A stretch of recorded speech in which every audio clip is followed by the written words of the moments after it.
I feel like Amon-Ra is the way to go.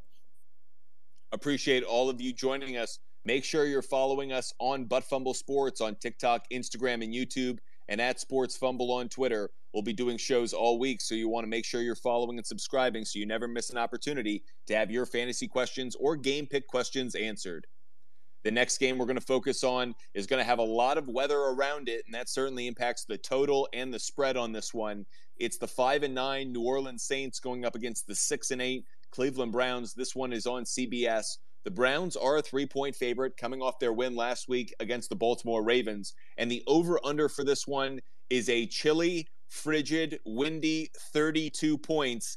That matches the weather that we should be expecting very in the Saints' last 7 games overall, and the under is 4-0 in the Browns' last 4 games overall. I'll kick this one off for everyone. The Butt Fumble Sports pick for this game is the under. By the 1.5, take under 33.5 points. When Vegas comes out with a line that is, or a total that is this low, the under hits something like 70% of the time, 80% of the time. Vegas is telling you which way this one's going to go. The weather isn't going to change. They're not going to move the venue. I just expect this to be a miserable game, low scoring. Take the under 33.5 points. As for the spread and the total, I'll wait on that until we get closer to game time. Adam, how are you feeling about the game in terms of spread and money line? Yes, the weather in this game is going to be really bad, like you mentioned. Snow, fog, 10 degrees, 25-mile-an-hour winds.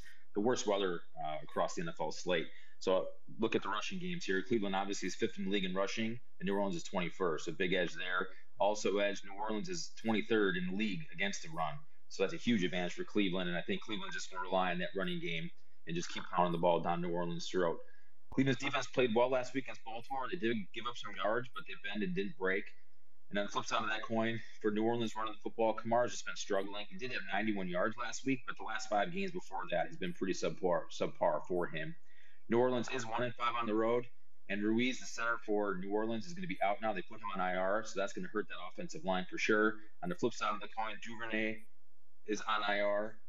Oh, sorry about that one. Wrong nose. So Ruiz is on IR for New Orleans, which is going to hurt the running game there. So I'm with you. I think you buy the points and you play the under in this one, and I think you get Cleveland under 2.5 and play Cleveland as well.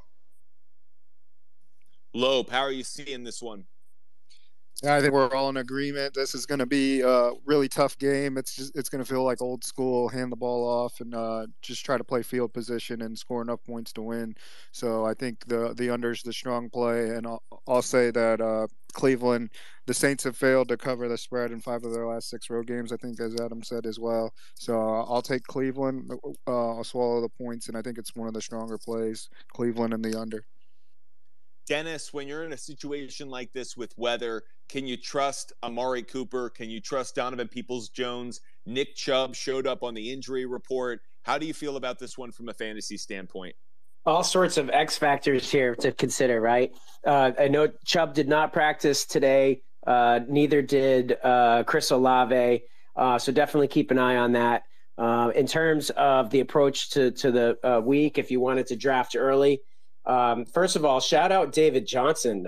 If you're feeling nostalgic, he's currently available at 4,400 on DFS. We know Kamara is expected to get a lot of work here, especially against the 30th ranked defense against the run for fantasy purposes. But who knows? Maybe if you're feeling a little old school, you want to see if David Johnson can renew the magic. Ingram is now on IR, so I think he will be the backup here. You mentioned Peoples-Jones. I didn't know this until looking up for the tonight. He's scored double-digit fantasy points every week since week 6, except for week 12. So he's definitely consistent, and he's not expensive. So if the weather impacts that, I don't know, but I definitely – he's someone who's been under the radar for me, and I've overlooked him. So props to him for being able to put up the numbers he has. And one of the reasons he's been able to do that, it hasn't just been in the receiving game. He's been a special teams dynamo as well. Had that return for for a touchdown, that punt return for a touchdown, I believe it was, against the Houston Texans a few weeks ago. So while I'm not crazy about him from a receiving standpoint this week, given the weather, even in special teams, even in other ways, he may impact the game. So if you're in a tough spot and you have to start him from a fantasy standpoint, maybe you can get lucky and get some more production out of him, kind of like a Cordero Patterson has at times in the past, that kind of wide receiver, running back, special teams player combo. Appreciate all of you joining us. Make sure you're following us on Butt Fumble Sports on TikTok, Instagram, and YouTube, and at Sports Fumble on Twitter. The next game we're going to cover is